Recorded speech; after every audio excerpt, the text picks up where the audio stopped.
7月7日凌晨，2026美加墨世界杯16强最后一场焦点战在达拉斯体育场正式开球，葡萄牙对阵西班牙。这场被叫了整整20年的伊比利亚德比，最终比分定格在0-1，西班牙一球小胜晋级8强。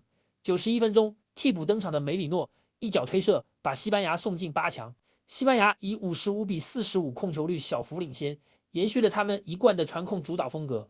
葡萄牙全场7次射门，2次命中门框范围，西班牙则轰出12脚射门，6次射正，效率明显更高一筹，角球数上差距更加明显。葡萄牙全场仅拿到3个角球，西班牙则多达7个，边路压迫的强度可见一斑。裁判全场仅出示2张黄牌，一张给了葡萄牙，一张给了西班牙。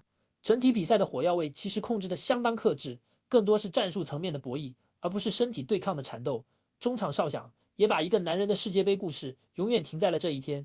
41岁的 C 罗站在草地中央，没有怒吼，没有抱怨，没有向裁判抗议，他只是双手叉着腰，望着计分板，望了很久，仿佛想把那串比分多看几秒，他就会改变。可足球从来不会因为任何人停下来，哪怕那个人叫克里斯蒂亚诺·罗纳度。几分钟后，镜头给到 C 罗，眼泪终于掉了下来。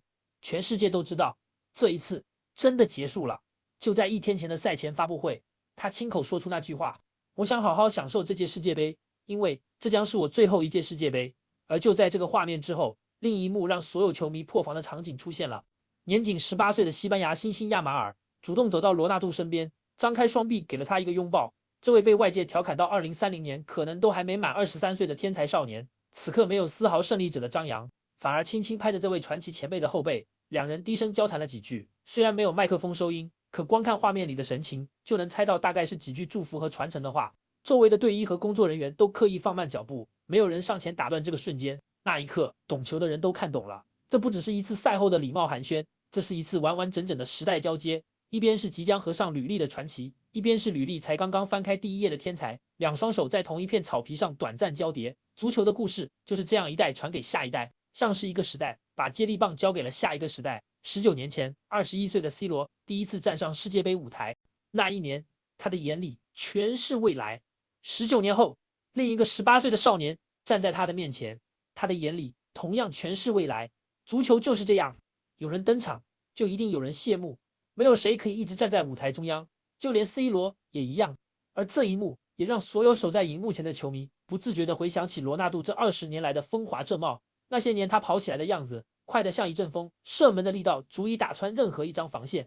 时间拉回2006年，那时候他才21岁，还是个瘦削灵活的边锋，跟住葡萄牙一路杀进4强，那是他世界杯生涯至今最好的成绩。往后转战皇家马德里，他把自己彻底磨成一台进球机器。欧冠赛场上一次次在最关键的夜晚挺身而出，5座欧冠奖杯见证了他的巅峰时期。那几年他几乎垄断了金球奖的话语权，与梅西之间的较量成为足坛整整10年最大的话题。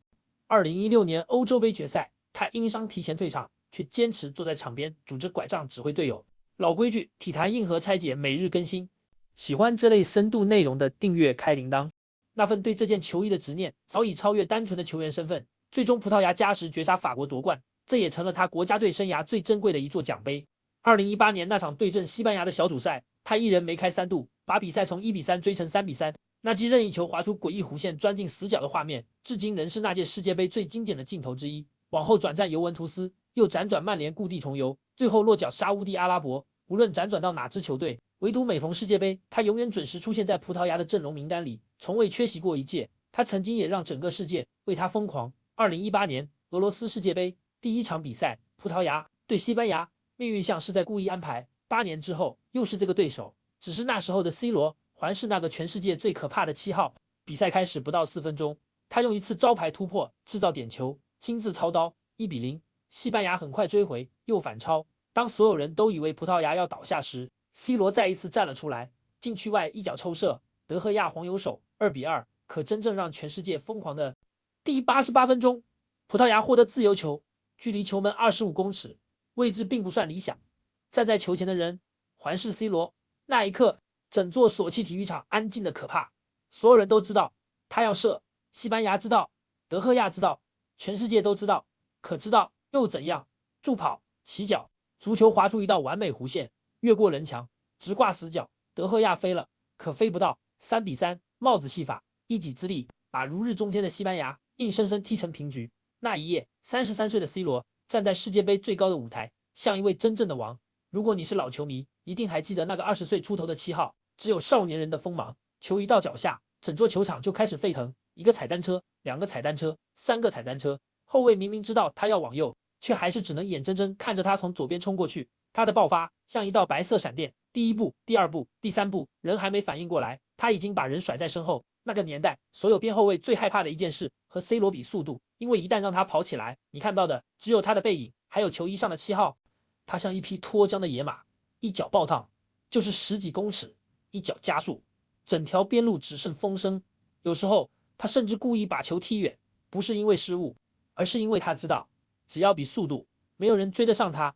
那不是足球，更像田径，更像100米冲刺，更像一个人在追风，而是他的头球。很多人说足球运动员是在草地上飞， C 罗不是，他是真的飞起来，助跑、起跳，整个人像被按下暂停键一样停在空中。别人开始下落，他还在上升；别人双脚落地，他才刚完成头球。那记对威尔斯的头球，那记对威尔斯的头球，那记对曼联时期无数次的暴力头锤，那个近乎违反人体工学的滞空，直到今天依旧是足球史上最不可思议的画面之一。那是我们青春里那个无所不能的7号。如今站在达拉斯球场的他已经41岁，6届世界杯，27场出战，11粒进球，他从未捧起过大力神杯，这也是外界公认他职业生涯最大的遗憾。回顾上一场对阵克罗埃西亚的16强战役，他冷静罚进点球，追平比分。那一球也让他成为世界杯淘汰赛历史上最年长的破门球员。这项纪录恐怕短时间内很难有人能够打破。加上他同时也是这项赛事历史上最年长的出场球员，双料纪录叠加在一起，足以说明这个男人这20年来的坚持有多么罕见。可正是这份没有被填满的遗憾，反而让这段旅程显得格外真实。他不是靠一座奖杯被记住的球员，而是靠着20年如一日的自律，靠着每一届世界杯都咬牙站上球场的身影，被写进了几代球迷的记忆里。赛后他接受采访时说，能穿着这件球衣走到今天，已经是这辈子最大的荣幸。他从未后悔过任何一次选择，也感谢所有陪他走过这20年的球迷。达拉斯的灯光终将熄灭，可属于罗纳度的这段旅程早已写进足球历史最厚重的一页。往后每当有人提起世界杯最动人的告别，恐怕都绕不开今晚这个拥抱。一边是谢幕，一边是起点，足球的故事就是这样一代传给下一代。多年之后回头再看今晚的画面，或许没有人会记得比分和数据，却一定会记得那个转身抹泪的背影和那个18岁少年张开的双臂。这大概就是足球最迷人的地方。奖杯会生锈，记录会被打破，可这样一份跨越世代的传承和敬意，才是真正经得起时间冲刷的东西。毕竟每一代球迷心中都会有一个属于自己青春的名字，而对很多人来说，那个名字就是今晚在达拉斯落泪的这个男人。从德州这座球场的灯光亮起，到中场哨声响起熄灭，这90多分钟浓缩了一个球员整整20年的坚持与遗憾，也浓缩了无数球迷跨越半个地球守候的热爱。20年前，他的眼里全都是未来；20年后，他的眼里全都是回忆。你觉得罗纳度这段世界杯生涯算不算功德圆满？这场伊比利亚德比之后，西班牙已经连续6场零封对手，展现出本届赛事最稳固的防线。你看好这支传控劲旅能一路走到捧杯吗？欢迎在底下留言告诉我们，也别忘记按赞订阅，开启小铃铛哦。我们下次见，拜拜。